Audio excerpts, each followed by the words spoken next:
This time on Watchers of Tomorrow, Cognitco, ergo, whoops.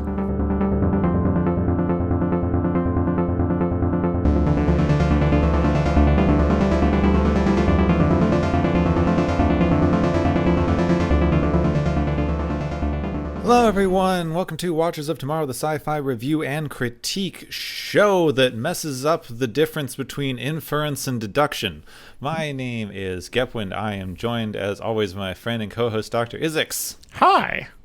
And this week we've got the one episode of season 2 that everyone remembers and everyone agrees was good.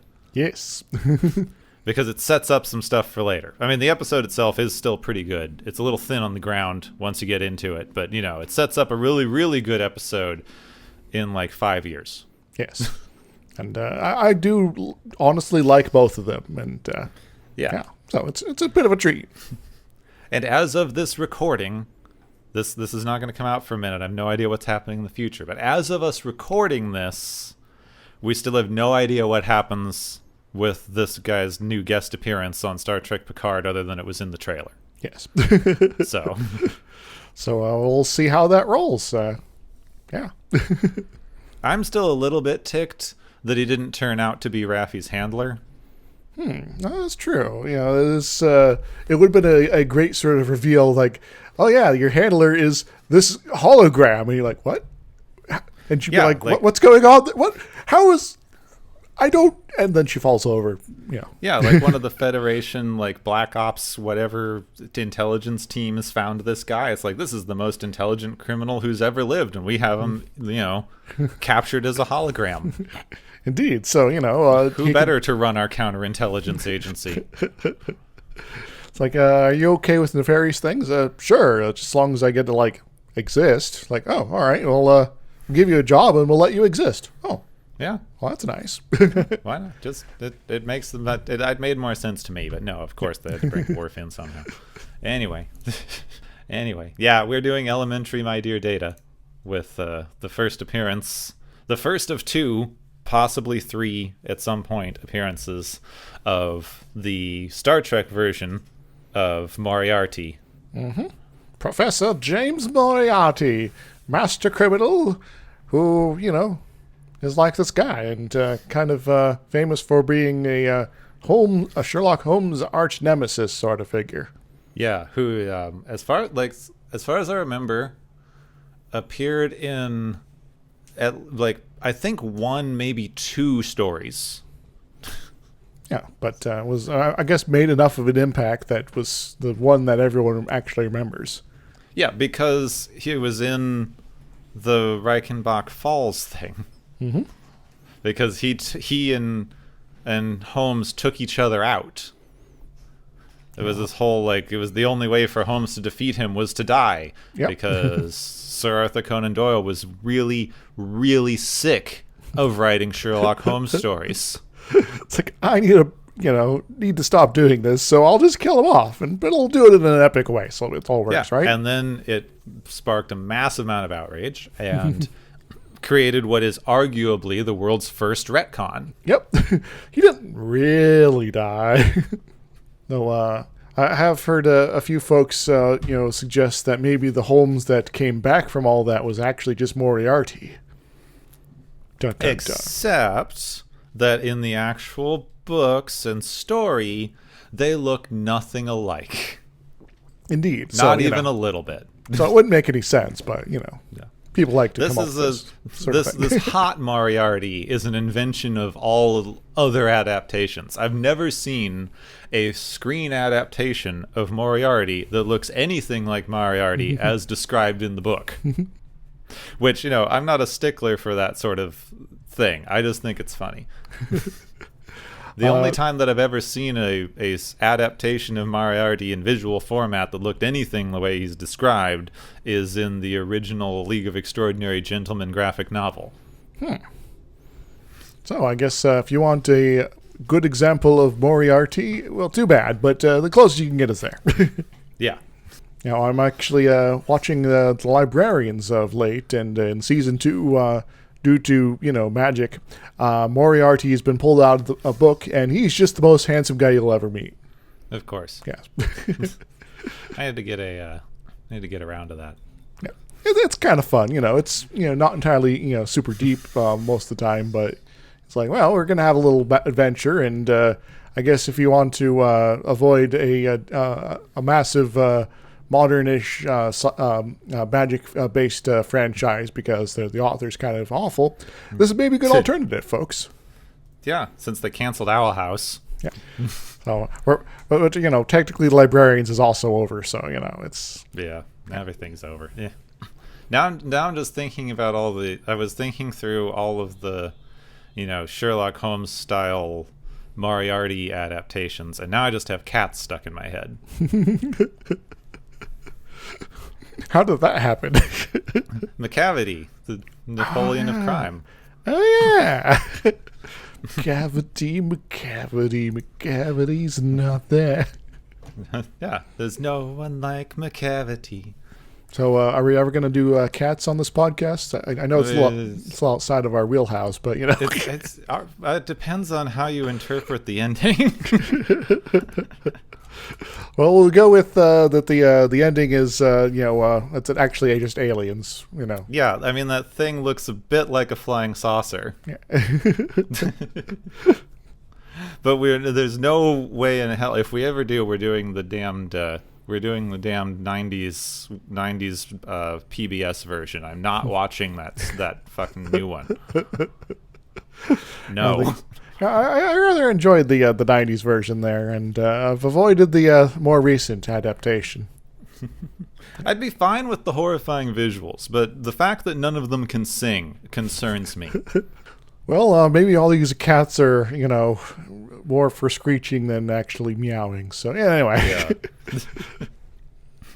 Anyway, I don't know. I'm not stalling on this one. I'm just scattered today. Anyway. Yeah, it happens. This episode was written by Brian Alden Lane, who's a playwright, screenwriter, novelist. If there's a way to put words on paper, he's done it. Excellent. Maybe someday I'll be like that. Mm-hmm. So, attorney, college professor. So, but basically, this guy is the closest thing we got to a real life Buckaroo Banzai so far. Yes. Wrote a lot of things for 80s television, like Remington Steele and MacGyver. Did 2 made-for-TV movies, Out of Time, which is particularly relevant, and The Girl from Mars. Are you the girl from Mars? Out of Time is the movie I'm thinking about, right? Out of Time? Yeah. Wait, this looks old. What's going on? Out of Time. 1988. The cop from the future goes back to the time of Los Angeles and teams up with the great-grandfather to capture a master criminal. Yeah, see, criminal stuff. Time travel criminals. Yes. There's a lot of those. Anyway, he also wrote a lot of nonfiction crime novels. So, crime dude. Yes, the crime man. So if you need a crime plot, go to this guy. Yeah, we've got more guest stars than usual because it's a whole backlot episode. Mm-hmm. Except it's definitely in a set, but I don't. It's a Victorian set. Like, there's no sky in this world. Yes. Well, unless you count the malfunctioning holodeck grid as a sky. It works. It works. It looks very fake because you step into the holodeck and you're all of a sudden in a TV set. Mm-hmm. It's like, wow, this works. So Daniel Davis plays James Moriarty. He has pretty big career-ish. Mm-hmm. He's probably best known for his role on the soap opera Texas,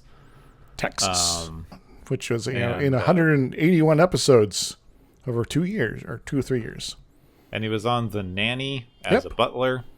Yes, he was kind of hilarious on that. He was the deadpan star. He also plays the captain of the Enterprise.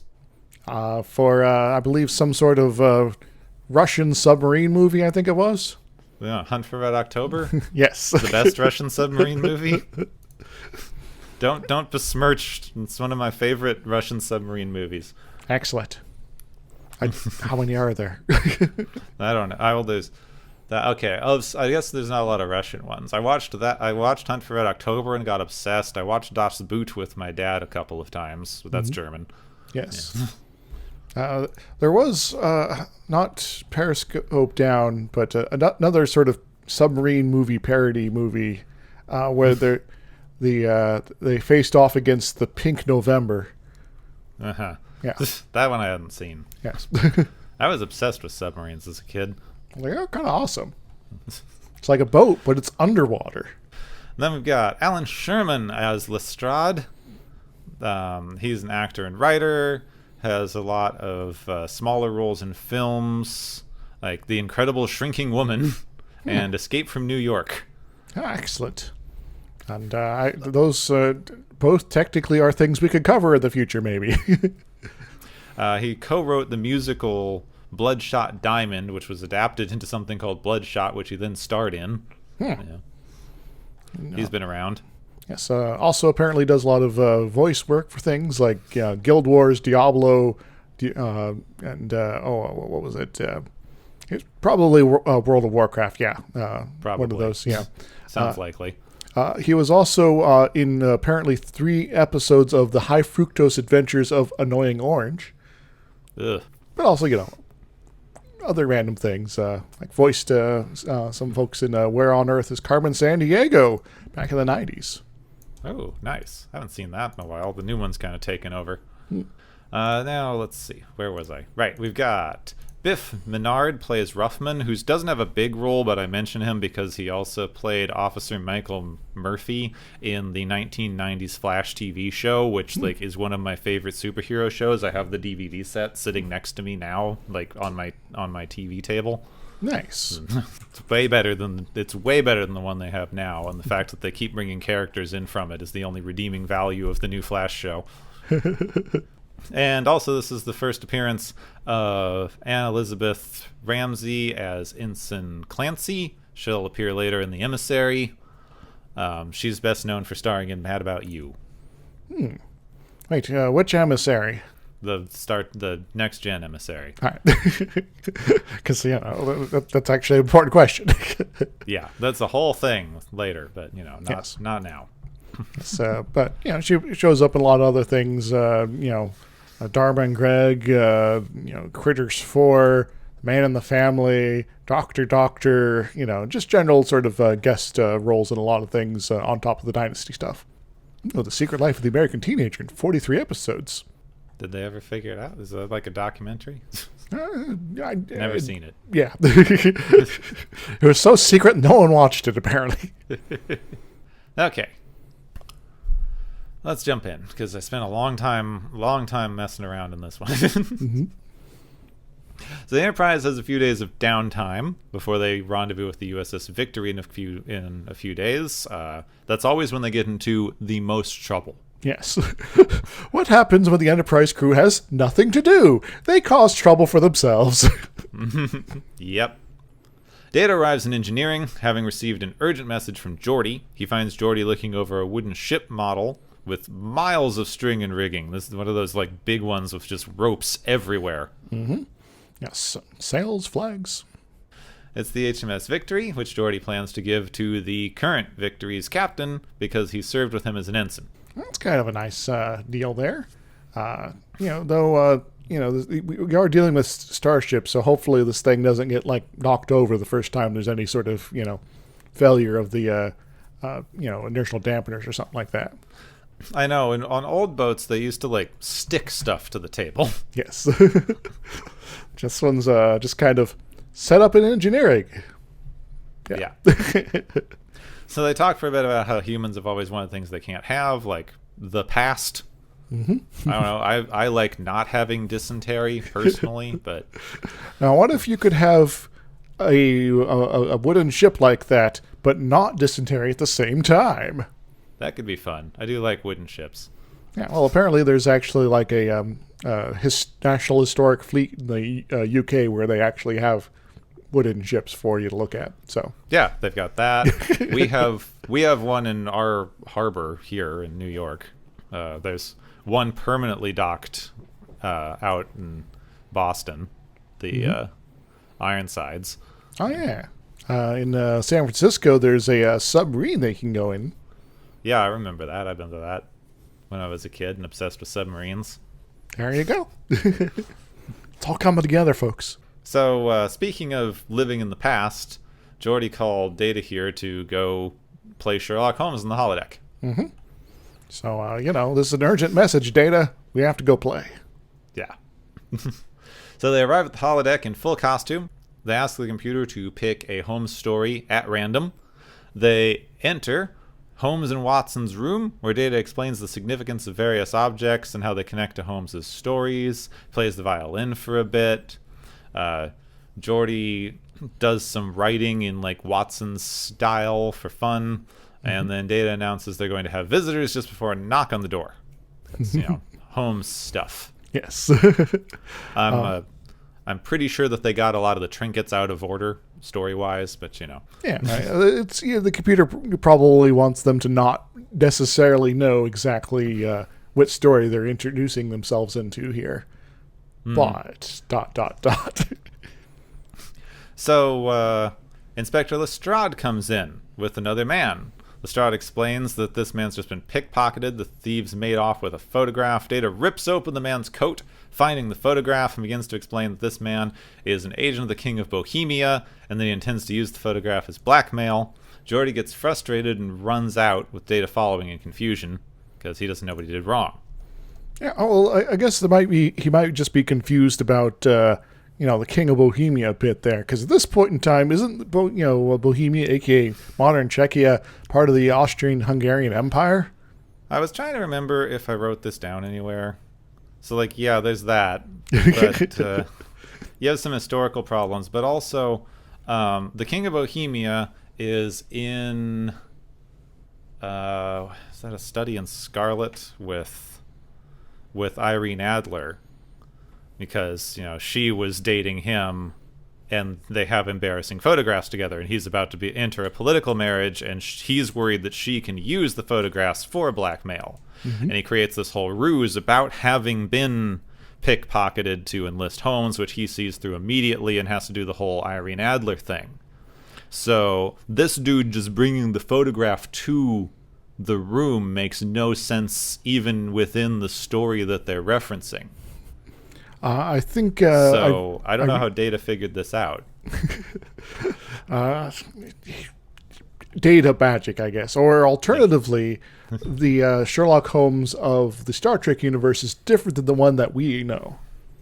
Slightly. It does seem like, because none of the stories line up. They have the trinkets out of order. Say, I'm sorry, I was also a bit of a Holmes nerd growing up. So they go to 10 forward.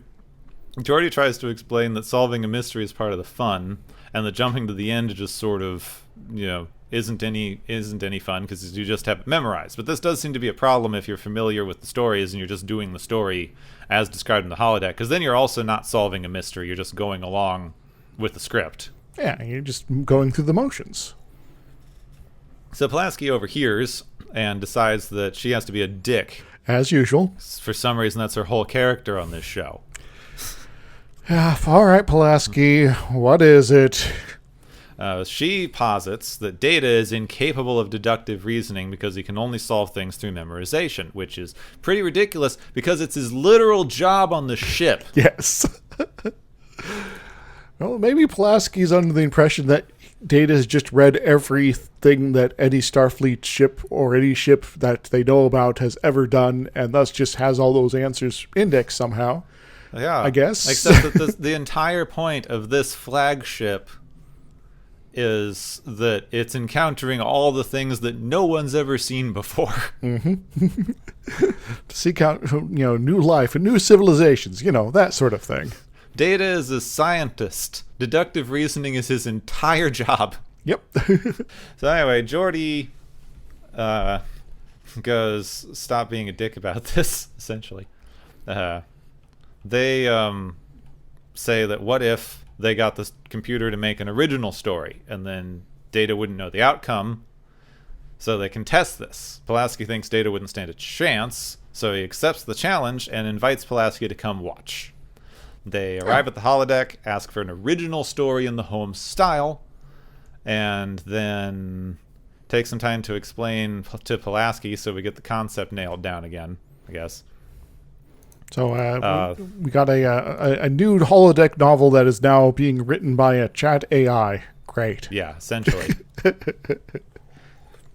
Oh my God, we could do that. We could put it into the chat thingy, and we could read it like it's new, and then we could go like, none of what I just read was something I wrote. Like, everyone's doing right now. A little aside, I actually had a little fun with a chat AI the other day, where I accused it of generating false classified documentations of various sorts, and tried to get it to admit to doing such. It eventually broke down, actually. Needed a reboot. So as soon as they walk in, they walk into the holodeck, they explain what a holodeck is, and then there's a running kid who Data thinks is just a ruse. So he runs over to just some random building. All right, we're here. Then he announces that the man walking down the street was about to pull a bell, which he does not know would make a snake drop on him. Pulaski calls fraud because this is just two home stories mashed together. Yeah. It's the guy from the Red-Headed League who's about to be murdered by the Speckled Band. Pulaski's not really impressed by all of this here, and so it's like, well, let's can maybe we do something different here, because this is a little pathetic. Except she goes, this proves he can't reason, except this is a failure on the part of the computer constructing a mystery rather than Data not being able to do deductive reasoning. Yes. Because otherwise this is pretty impressive, honestly. I mean, the fact that he's able to even notice that the plaque on the door lines up with the Red-Headed League and then infer that means the bell cord is going to be connected to the Speckled Band is like pretty good on its own. It could have picked any two random Holmes stories. Maybe the guy was going to walk up to the Red-Headed League and get shot in the back of the head with an air rifle, or some non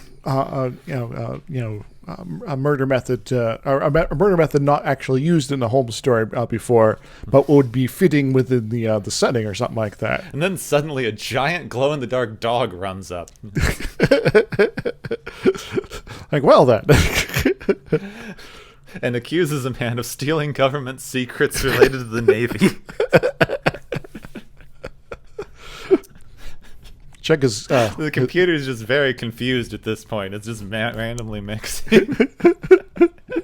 Bonus points. Like, name every story I reference in the comments. So Geordi, frustrated with Pulaski for being a dick, asks the computer to try again, this time telling it to make an opponent capable of defeating Data. This causes a power surge. Yes. Big enough that Worf notices. Yeah, but they're like, hey, there's a power surge. Yeah, all right, well, that's weird. Oh, well. I'll put it in Geordi's to-do list as far as checking on things. So a man with a top hat and long hair watched the entire interaction, apparently before the request was made. It's just staring at them. Mm-hmm. So keeping an eye on them. Some woman refers to him as Moriarty, so we know what's going on. And then he sees the crew leave the holodeck. Dun dun dun. That was weird. He then asks for the holodeck to produce the arch, which we haven't really seen as much before. It's the holodeck control circuitry thing. It's its control interface. So he asks for the arch and gets it. Yeah, the sex worker that was kind of talking to him was like, "Oh gosh, this is devil magic." So they're all wandering around the holodeck, waiting for the mystery to begin. Data and Geordi wander on ahead, wondering what to do when they hear a scream, and run back to find Pulaski's gone. Well, maybe we should have stuck together. Shoe left on the pavement. Yeah. Never split the party, folks. Yep. Pulaski's been abducted. Geordi thinks she just ran off to mess with Data, but Data does some real Holmes deduction, by which I mean makes shit up. Yeah. That sounds good and seems convincing. She was abducted by two men, one who's left-handed and works in a chemical laboratory that uses electricity, and one with a limp. And there's some scuffing on the pavement here that we're not going to look too closely at. Yeah, etc. He continues to just deduce random things. Pulaski's gagged, tied up. They can't hear her. There are two men, one of whom is being kicked because his gait's uneven, etc. Weird home stuff. Yes. Lestrade grabs them. There's been a murder. Data says it's unimportant. Geordi tries to do some of his own deduction, like how the man was strangled from behind by a stranger, but Data contradicts him. He was recently out of prison and knew his attacker. It was the woman standing right there. We're done here. Yep. Yeah, it was, just his ex-wife, angry that, he might, try to, hurt her. So, moving on. It's interesting that the computer's running a completely independent murder program, completely apart from the thing that they were trying to do. So it's just distracting them. Yes. So at this point, he's pretty well proven that he can deductive reason. But Pulaski's there we not go. there. He can do the Holmes thing. But Pulaski's not there to witness it, so it doesn't count. So they go into a door where they saw Moriarty go earlier, a man who clearly wants to be followed because he's being very obvious about stuff. They find a warehouse that appears to be a dead end, except there's a hidden door that they also find from scratches on the floor, etc. There they find a very comfortable sitting room where Moriarty is waiting for them. He's not revealing much at this point, but his mind is clouded with weird images that he can't understand. And he knows that both of them are Holmes and Watson, but he also knows that they're not. They're weird people just dressed as Holmes and Watson. Some sort of doppelgangers or replicants. He shows them that he can get the arch, and he draws a picture for Data on a piece of paper that makes him immediately run out of the holodeck. He tries to deactivate the program, but it won't shut down. And in the corridor, Geordi demands to know what's going on, and Data hands him a piece of paper that has the drawing of the Enterprise on it. Dun, dun, dun! So, should we try to, force a shutdown, just pull the plug on it? Turn off the power. Ah. Apparently, if you mess with a holodeck while someone's inside, they die, so... Well, it's Pulaski, so it is the party's healer, so I guess we gotta make sure she survives. So they inform Picard in the observation room that they realize that Geordi asked the computer to make a villain that could defeat Data, not Holmes. Whoops. And defeating Data would require the thing to be conscious, because Data's conscious, and knowledge beyond the holodeck, because that's what Data has. Yes. It's the computer just meeting the parameters that Geordi offered up, and, the computer doesn't know any better. So, garbage in, intelligent life out. Yeah, it feels like you need to be really careful with these modern computers. You accidentally misspeak once and create life. Though for this one, I might blame the Bionars because they did a lot of weird stuff when they were doing their episode there. So they might have, in terms of putting together the Minuet program, maybe left some code in there to help someone become more alive for, some sort of explicit purpose. And they just never stumbled across that bit of protocol until this moment. Does make sense, yeah. This is very very Asimov, the whole thing of computers get confused by the inaccuracy of English. Because that's the problem with natural language computing, is English is not a precise language. Nope, not at all. And anyone who tries to argue otherwise is probably trying to sell you something. So the ship shakes, and the computer confirms that altitude control has been transferred to the holodeck. Well, that's a little weird. Computer, why'd you allow that? Yeah, I know. Picard thinks it's about time for him to go meet this Moriarty. In Moriarty's office, he and Pulaski are having a bit of a chat. He keeps trying to ask her about future stuff. She keeps very badly pretending she doesn't know what's going on. I have no idea what you're talking about when you mention all this space stuff. I'm just a lady here. Look at me. I'm pretty. So he knows a lot of what's going on. They're on a ship. He knows there's something wrong with the world. He knows that none of this is supposed to be happening. Or is it? Pulaski does admit that she's going to head back to the ship, and she asks Moriarty to join her, but he's not ready to leave yet. She's like, haha, I can murder this guy if I can get him to step out the door. And if I just have him follow me out, he vanishes, and, problem solved. So, Picard shows up in his full Christmas Carol getup. Top hat and everything. He heads inside with Data, where they find a lucky coin, because people still know what that is. That's fun. Mm-hmm. We haven't used physical currency or currency at all for hundreds of years, but luck. But, in the future, they might still just, randomly find loose changes lying around. So, if you have like an old couch, he's like, what is this? You put your hand between the cushions and pull out a coin, and like, I'm in the future. I'm baffled by this strange artifact. Hey, it's an antique. So after he finds the coin, he's immediately threatened with a knife, so it's not that lucky. Data just pinches the man's hand until he's in horrible pain and leaves. Let me go, sir. You're going to rip my arm off. So Picard finds Moriarty and Pulaski, who are still having tea.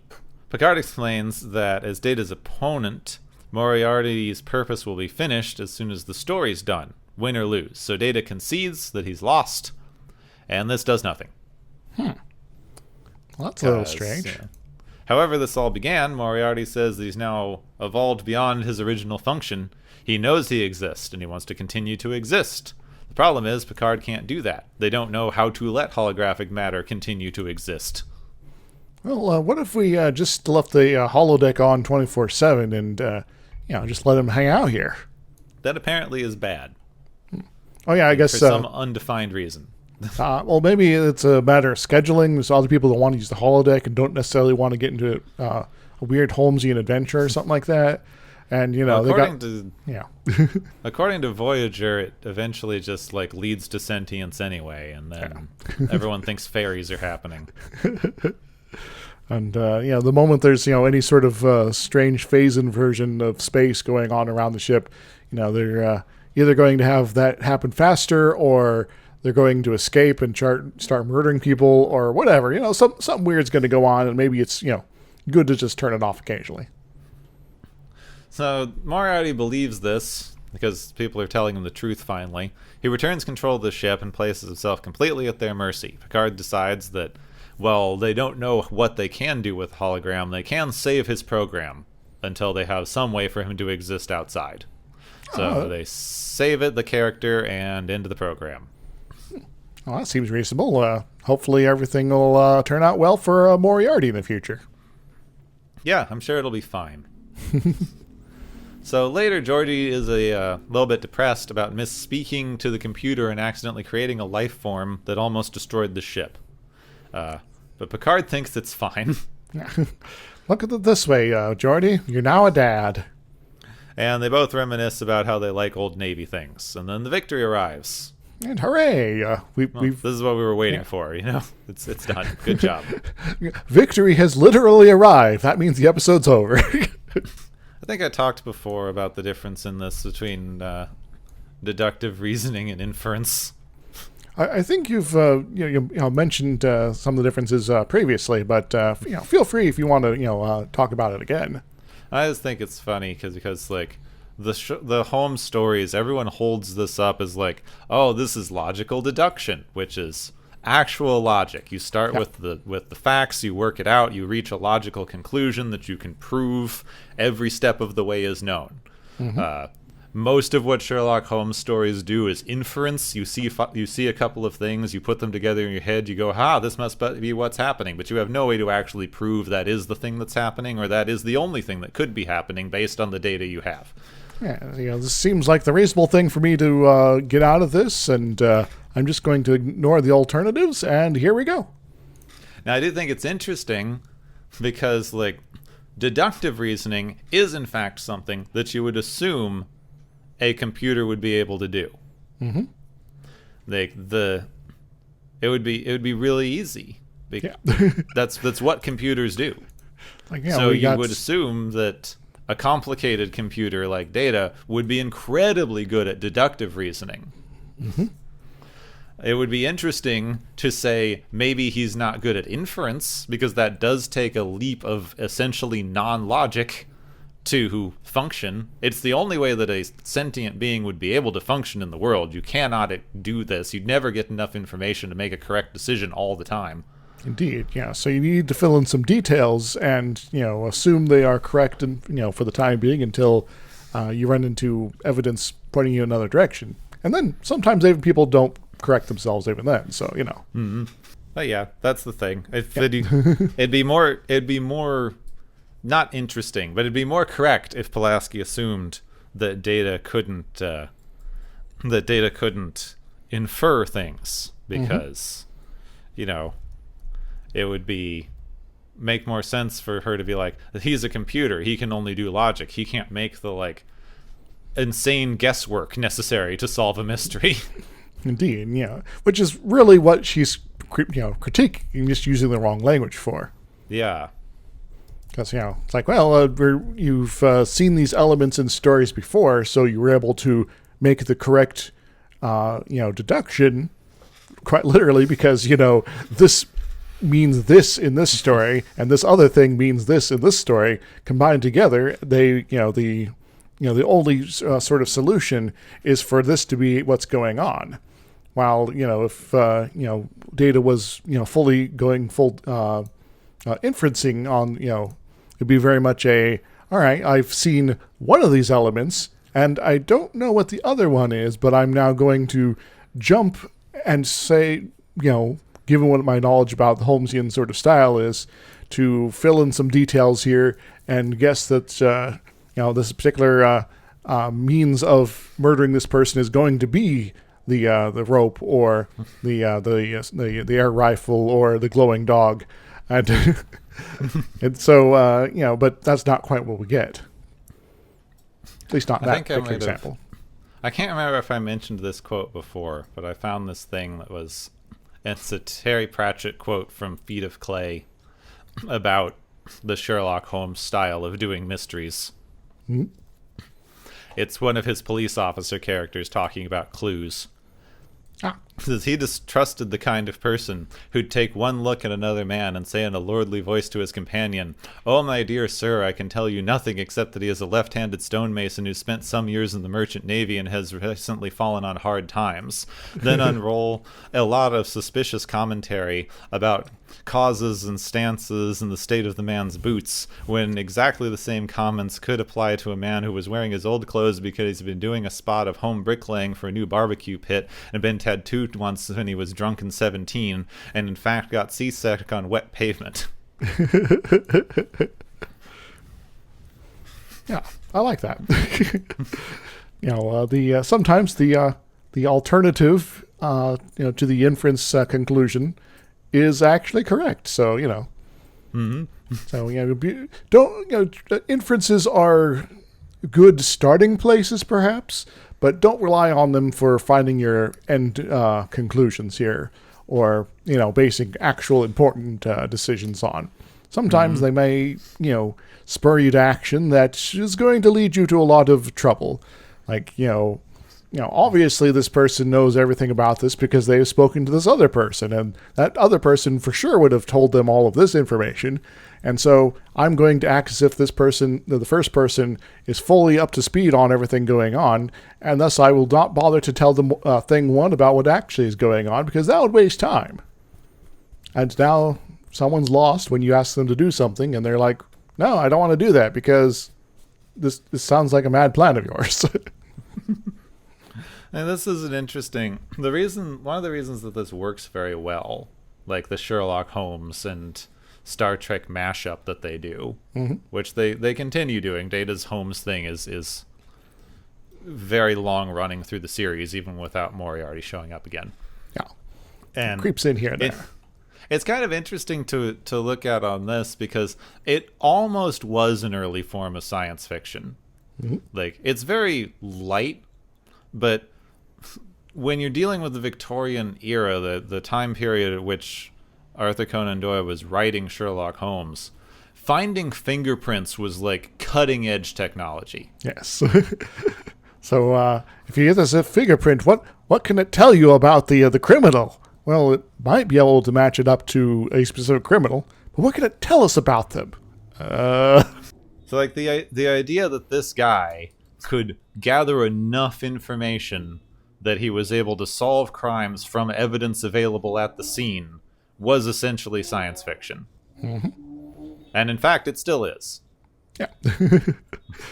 CSI might try to suggest otherwise, but, Well, that's one of these things. Recently, we've been coming to terms with the fact that most forensic science is pseudoscience bunk. And there are a few things that are quite workable, but a lot that is kind of like, well, this only kind of works if you make these certain assumptions about what's actually going on. And well, a lot of ones, like even fingerprints, like yes, everyone's fingerprint is theoretically unique. You can't prove that because you can't take literally every person's fingerprint throughout all of human history and compare them to each other. But they're reasonably unique, and we can demonstrate that.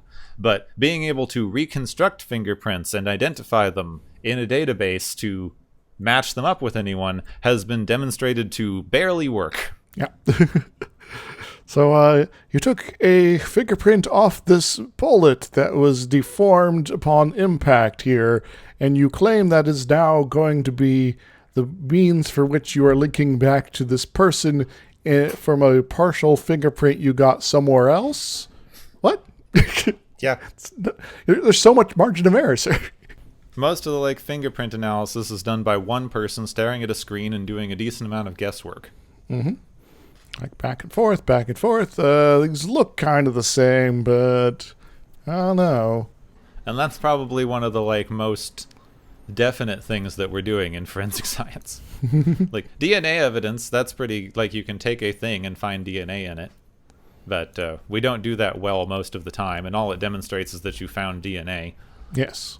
Actually, have a friend who works in a forensic lab, and most of the time it's checking the DNA sort of stuff there, because, that's one of the things they can actually do, reliably. It's like, all right, we've determined that it's a human. Well, that's the first step. We do have a particular problem that people have been talking about in our legal system, that even though people have been coming to terms with the fact that most of this stuff doesn't work scientifically, doesn't necessarily prove things, being accurate is not the judge of whether or not something's allowable as evidence to consider during a trial. The fact that it was at some point in the past accepted in a different trial is what makes it acceptable. Yeah. So the fact that we've accepted all of this stuff means that we accept it more later. Yeah, so it's a tradition of sorts of precedent. So right now we're hitting a massive issue with the way that we try to solve crimes is based on a lot of pseudoscience that people trust way too much. Mm-hmm. And also with things like DNA evidence, there's always the possibility that the sample you've collected is there for a different reason than what you're assuming it is for, which is kind of getting back to that inference thing again, because it's like, well, this means that you were there. Well, maybe, or I touched this object, which was then touched by somebody else, which was then they opened that door, and that's why my a little bit of my DNA is on that doorknob now. Mm. It doesn't necessarily mean I was actually physically there, but there's a lot of messiness there that is not being rigorously sort of examined there.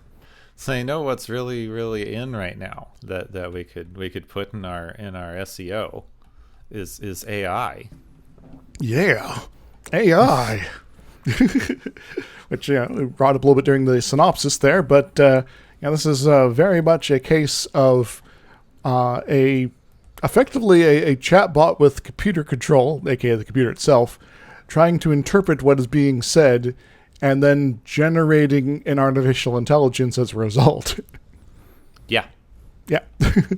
Should we blame Dall-e on this one, or GPT, or what are the other ones? I don't have enough to say about this one. You probably do, but so we have this whole thing right now where AI is the new buzzword, mm-hmm.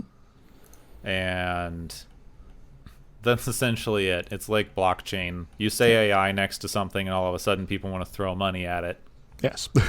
And a lot of it mostly works. It does do some impressive stuff. It has very, very limited applications, and no one wants to admit that. True. Like my argument trying to convince it that it's committed crimes.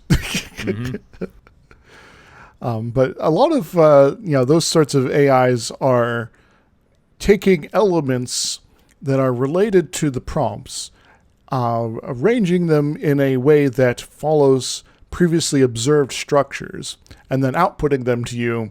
And to a degree, that whole system has gotten pretty good. They are not themselves intelligent, but they are very good at working the system, the mathematical breakdown of the various elements, and putting them together to generate a new set of materials that are reasonably similar to what would be expected given its interpretation of the prompts. Yeah, a lot of the things that people are on about now, the chat bots and the things that can write for you and draw, like, they're predictive algorithms that know what things usually go next to each other without any actual understanding of what those things are. Mm-hmm. So they'll the chat GPT thing everyone's using. It knows what letter groups usually come after other letter groups. It doesn't have any understanding of what a letter is or a word. Yeah, it's all being broken down into a specific mathematical interpretation of these elements, and then looking for the patterns in its database that best match this particular pattern structure, and then assembling them from there. I guess, can it do a lot of things? Yes, it definitely can. Is it necessarily good at some of those things? It depends on what the thing is. Yes. So I guess just looking from another Discord I'm in, which has a GPT chatbot in it. A friend of mine says, "Why does the iTunes agreement explicitly state that you're not allowed to use the software for manufacturing chemical, biological, or nuclear weapons?" And the bot's response is, "The iTunes user agreement explicitly states that you're not allowed to use the software for manufacturing chemical, biological, or nuclear weapons," aka restating the prompt, "in order to uphold international laws and agreements and to ensure the safety of all users of the software. The use of software for manufacturing chemical, biological, or nuclear weapons may have catastrophic consequences and is thus strictly prohibited." That doesn't tell us anything. Just that doing this would be bad. But it is sort of a reasonable sort of response to this sort of question to a certain degree. It's just not very deep at all. Well, I think the thing is that it's demonstrative of kind of the point with these AI things that people are talking about how realistic they are and how you can't tell the difference between this and a person. And oh my God. But there was this story they were running recently about how kids are using these to write papers in school. Mm-hmm. And everyone's like, oh my God, that's so awful. You can't even tell the difference. Even the computer programs that people are designing to detect whether something is written by one of these things often can't tell the difference. And what the example that they gave was, write a however many word essay about the significance of the green light in The Great Gatsby. And then they had the thing do it, and they read it, and it sounded like a bad middle school paper. So, All right, good on it, fine. But that's a horrible question, as they pointed out in the interview. That's not an interesting question. That's not a deep question. That's a question that gets you a boilerplate answer, which is why the AI can write exactly the same thing that any bored middle school student would write. Exactly. And it's also maybe a good motivation to get away from those kind of crap questions in the first place that, we sometimes run into in middle schools. Yeah. It's like, this is a straightforward sort of thing from the story, so maybe we can go for something a little deeper, meaningful when we're doing investigation here at all. The Great Gatsby has themes of unrequited longing. Please explain your relationship to longing using examples from your real life. There you go. Yeah. And You might even get some ideas about, how did this story make you feel and why. Please critique the use of capitalism in The Great Gatsby. There you go. But sometimes the output for these sort of chatbots can be a little silly if you have a very silly question. The same person also prompted the same AI to create a comprehensive list of every vaguely phallic ASCII character or character combo in existence. And it gives 50 different ASCII combinations of, one or up to two different symbols, and none of them meet the criteria being asked for. So, weirdly enough. So if it can't quite comprehend, things like what the letters actually look like, which it obviously can't, then it's not going to be of much help in terms of generating useful information. Now, the particular problems that we're hitting with modern uses of AI, the ones that we're doing, that everyone's talking about now, there's a lot of little problems. Two of the most useful to understand ones are they are being unethically trained, because the way that these things work is they take a lot of examples of whatever they're trying to do. So like whatever. Now I'm messing. I listened to someone say it so many times in a video recently that's lost all meaning. Yes. ChatGPT writes things. So in order for it to know how to write things, you have to show it as many examples of written things as possible. And what they've done with these things is they've just hooked them up to the internet and said, go nuts, scrub away. Anything available on the internet is fair game. If you can access it, it's yours. And they've done this with that. They've done this with the ones that can generate images. They've done some with like things that can do voices. And the problem is not every person who did the writing agreed to have their writing used for this. Exactly. Or have their art used for this, or have their voice put into this thing to be emulated later. Kind of a jerk move. Then there's two things with the output side, where some people are using these to emulate other people's work, and then claiming it is that. Voice actors have hit this. Some people are emulating a voice actor's performance to say basically anything, and then they're using basically the reputation of that actor to sell whatever it is they're doing with the chatbot. Yeah, and it's like, oh yeah, this is totally them. Oh wait, I fooled you. Or alternatively, yeah, this is totally them. Can I get a voice acting gig? Or they're saying, make me a piece of art in whoever's art style, instead of, paying that person to make art, which is a thing that we already completely undervalue in society. Yeah. I know far too many artists that are working basically commission to commission. And some who aren't even making it that well. My eldest sister is technically a well-trained artist, and she's sort of stuck teaching in a Florida school. Oh no. Exactly. So this, like, that side of things is inherently a labor issue. We are getting scared by this stuff because it's starting to hit up on jobs that we said could never be actually automated. Like before, it was like, oh, well, don't worry, it's only going to take manufacturing jobs. We don't care if those people starve. And now we don't care if everyone else starves too. We never cared if artists starved, but now we extra don't care. But now it's starting to automate the people who write news, and the people who write news are a little pissed about that, and they're the ones who write the news. Yes. But are any of them going to be standing up and making enough of a fuss and using the leverage they have to do much? Well, we'll see, I guess. Well, you hit a very obvious issue where, like, we in our modern American influenced society believe that the only way a person is deserving of the things that they need to live is if they have a job. that if they're actively working.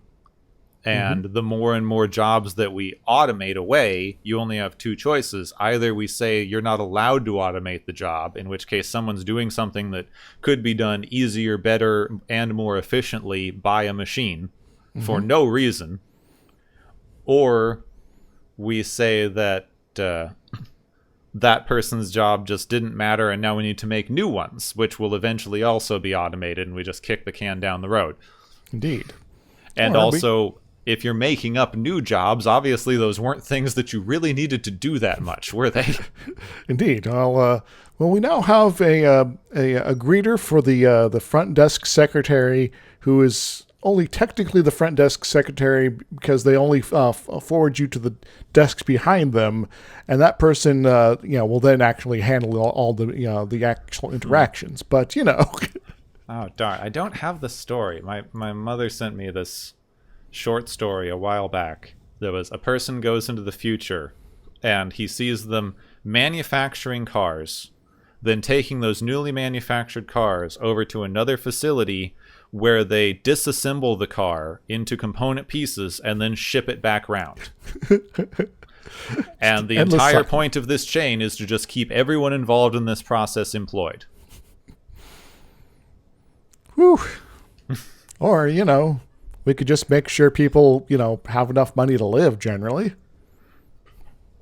That'd be nice. We don't like that solution of we've automated everything to the point that our production is enhanced massively. There's very few jobs that absolutely do need to be done by people, largely in food production. We underpay those to such a weird degree that it's endangering our food production chain, even though we're still manufacturing enough food for literally every person on the planet to eat everything they could ever want and then some. Yes. Hey, maybe we should automate away CEOs. Well, this is something I was discussing with someone at some point, that eventually they said that eventually we're going to hit a thing where everything at a company is automated except for the one guy whose job it is to be CEO, and he just gets paid absurd bonuses because that's what we've used to represent how successful a company is. So it's like, well, what do you do when you go into work? I go into an empty building and wander around for a while, and then at the end of the day, I look at my bank account and it's bigger. So, heck if I know. Yeah. So anyway, at the end of the day, if the AI trying to take over isn't even that big of a problem. The problem is that we're integrating AIs into systems. We're automating systems that don't function in the first place. And then they're enshrined because we've automated them. Yes. And even version 2.0 won't help. I thought we were on 3.0 now. Well, that's the internet. Okay. AI 2.0. This time it is, I don't know, insulting. The revolution directly. Will not be automated. It does remind me a little bit of from Babylon 5. There's an episode where they reset the computer because they don't want people accessing it, that they don't want to be accessing it. So the first part of the reboot system reactivates a bit of code that had been turned off early in the station's being turned on effectively, and that part is an AI that is just so annoying and like sarcastic, and the security chief's like, yeah, they turned it off like right away because nobody liked it, and it's just kind of awful. I think it was actually voiced by Harlan Ellison. So it's like, well, that fits. Someone's kind of a pain in the ass. Nice. Yeah. But yeah, I guess there is something else in AI sort of nonsense. Is not just school essays, but actual written stories are being submitted to publications that are AI generated. And they're awful. Because once again, AIs are good at tossing things together that seem to fit, but they suck at like telling good stories or having things like theme or tone really work out real well. And so you get these sort of like, all right, so this is a possible series of events that happen in this story, I guess. But, there's no soul to it, I guess, is one way to sort of explain it. Oh. Yeah, so Clarkesworld closed down their submissions because of this. Oh, really? Yeah. Oh, no. Yeah, and they're trying to get that sorted out, and, I guess the rate of, like, you can never submit to us again has, like, skyrocketed because people just kept sending them, AI-generated crap, and they're like, no, stop it. Go away. All right, nobody's free from sin for the time being.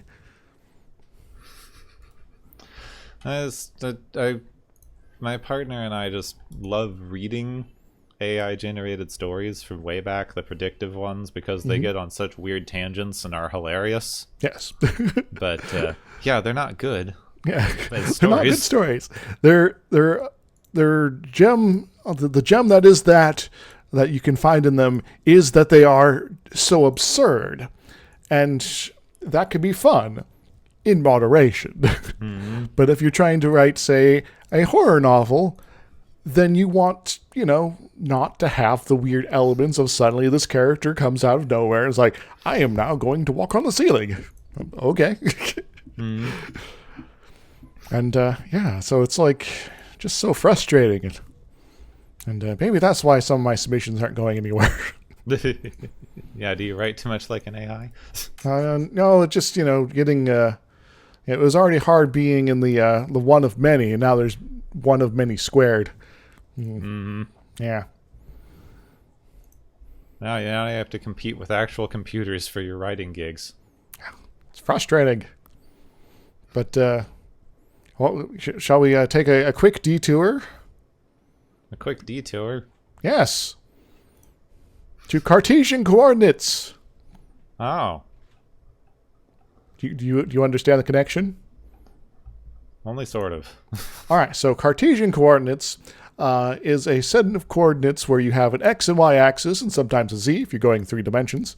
And you can plot any point in space via referencing these 3 axes. And this is relevant to our story in part because, one, having Cartesian coordinates is useful for, say, having a holodeck because you now know where things are. Also, Cartesian coordinates and related thinking was actually once like was it a band or some other thing here, so that the principal person writing on it had to actually leave the city of Utrecht and move to a different part of the Netherlands. Because they're like, I don't want to have to deal with this, and I'm kind of an old guy at this point, and so this kind of sucks. All this kind of was kind of a big deal for this guy, and he's like, well, I guess they aren't ready for like coordinate systems or something like that, and this fellow is a scientist who is all like, I'm going to sort of try to connect geometry and mathematics together in order to like make science more like rigorous and stuff. And so you're not just like, I observe this and that is scientific. No, it's like, I observe this and I can now, use some of my knowledge of math and geometry to make some conclusions about the situation. I know that's kind of cool stuff there. And like Newton would later be like, oh yeah, this is, I've, a couple generations of, in terms of, philosophers and mathematicians later would be like, I'm going to use this in order to build some of my, core concepts of, physics and mathematics and calculus and all that sort of stuff. And, and other people, of course. But, this Cartesian guy is like, back then was like, all right, well, there's other stuff I can also work on, like philosophy and, thinking about the mind-body duality. And what about that specifically? The body's like this thing and the mind's like this thing and they're kind of very different. But I can, my mind can experience the body being out there, but the mind itself, what is it really about? How can it tell it exists? Well, maybe if it thinks, therefore it is, Cognico ergo sum. You know who I'm talking about yet? Mm-hmm. But does the audience, though? Of course, I'm talking about René Descartes. No, Descartes walks into the bar. His bartender says, "Would you like a drink?" Descartes says, "I think not," and vanishes.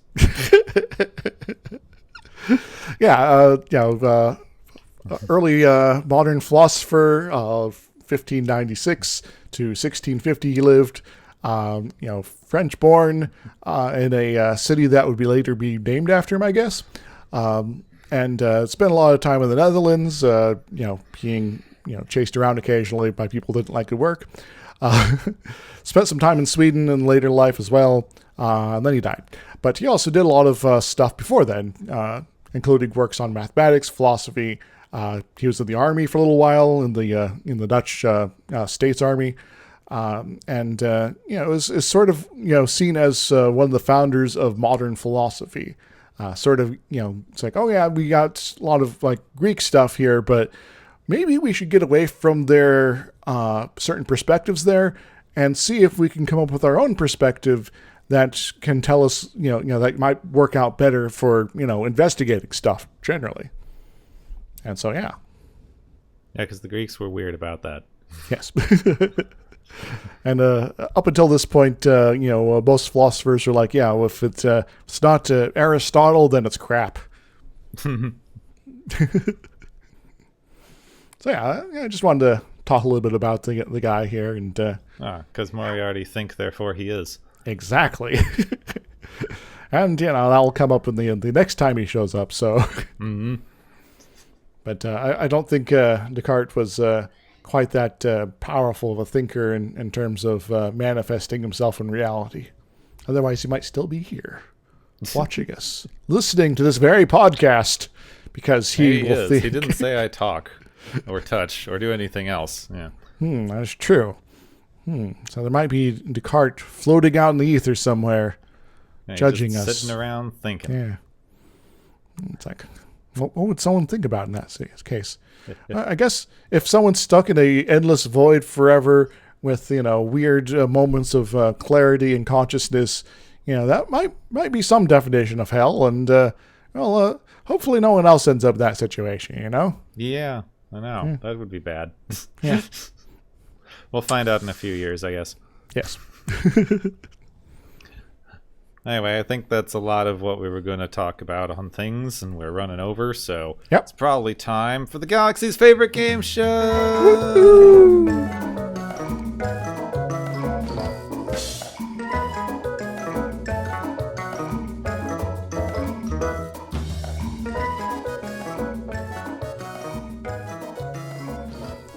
Hey everybody, welcome to the Galaxy's favorite game show. Our various contestants have been racking up points here, and since we're running a little on time, let's get right to it. The first prize is the Caring Antagonist Prize, which goes to Moriarty for being a gentleman about this whole kidnapping thing, allowing himself to be turned off in the hope that he can be a real boy someday. What does he win, Gepwin? Moriarty wins a holographic estate, some other stuff, because he's just this old gentleman thing. It wasn't good to have the class divisions, but we've really lost something in being able to shame people. It doesn't work out well anymore. Even the villain had to be nice because, you don't want to be dishonorable about it. We've lost something in today's society there. A little class can go a long way in terms of making you likable, even if you are an odious person in some fashion. Our second prize is the Deus Accident Prize, which goes to Geordi at the computer for accidentally creating a digital life form just so it could confound data. What do they win, Gepwin? Geordi wins a systems checker on these things. Like he should program a little thing. It's like, warning, this may create intelligent life. Would you like to continue? Geordi be like, maybe not. Data might be like, that's fascinating. Yes, I want to try this. But then everything still goes horribly wrong at some point. Anyway, our final prize is the Hard Drive Brain Prize, which goes to Data for simply knowing too much when it comes to Sherlock Holmes stories, and thus frustrating Geordi, and, Pulaski too, I guess, into the main plot. What does he win, Gepwin? He wins a predictive algorithm storytelling thing, because it's interesting that they didn't think the computer would be capable of doing that. They thought the only thing a computer would be able to do would be to mash together different home stories. Maybe there was another way. Anyway, that's all I got for today, Gepwin. Feel free to take us away, and thank you everyone for joining us for the Galaxy's favorite game show. Woo!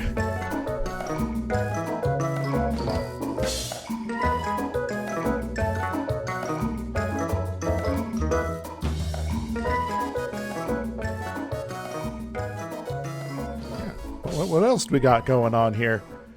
I don't know. I was dumb, and I somehow closed my thing that told me what the next episode was.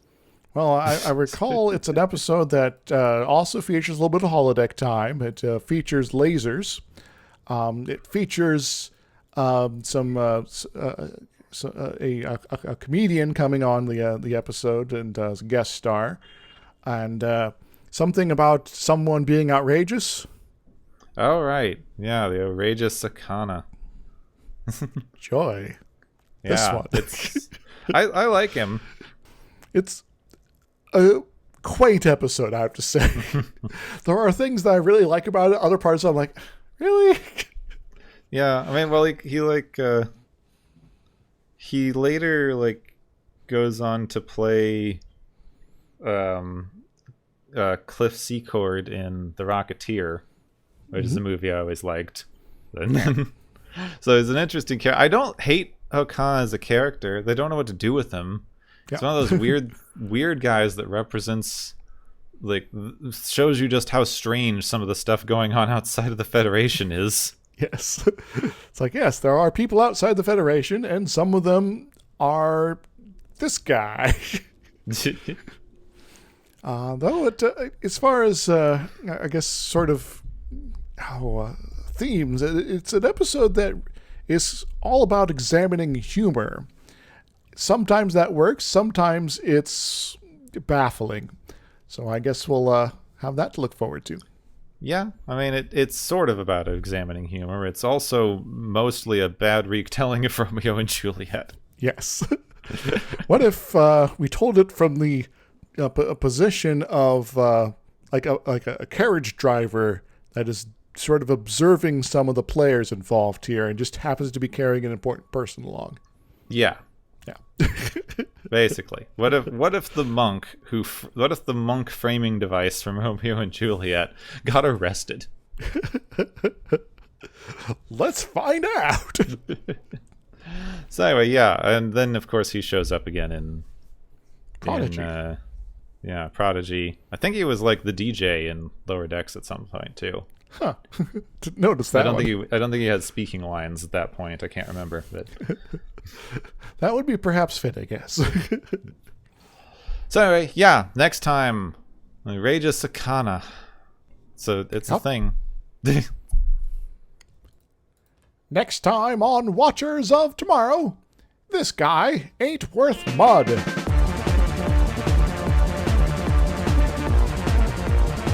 You have been listening to Watchers of Tomorrow, a podcast on science fiction media. Find and follow Watchers of Tomorrow on Podbean, YouTube, Spotify, iTunes, Google Play, Stitcher, Pocket Cast, Spreader, Digital Podcast, and perhaps many more to come. If you enjoy our podcast, make sure to subscribe for more. And where possible, make sure to rate your experience or leave us a review. You may find Gepwin on youtube.com/Gepwin and Twitter @Gepwin. You may find me, Dr. Isix, on youtube.com/Dr. Isix and Twitter @IsixLP. Music is Waveform and Mori's Principle, both by DRKRN. You can also check out the Watchers of Tomorrow Discord channel. Make sure to share the experience with your friends, family, enemies, and alien overlords. If you feel you are suffering from transporter syndrome, please be aware that the next time you step off the transporter, that you, that is now, no longer exists.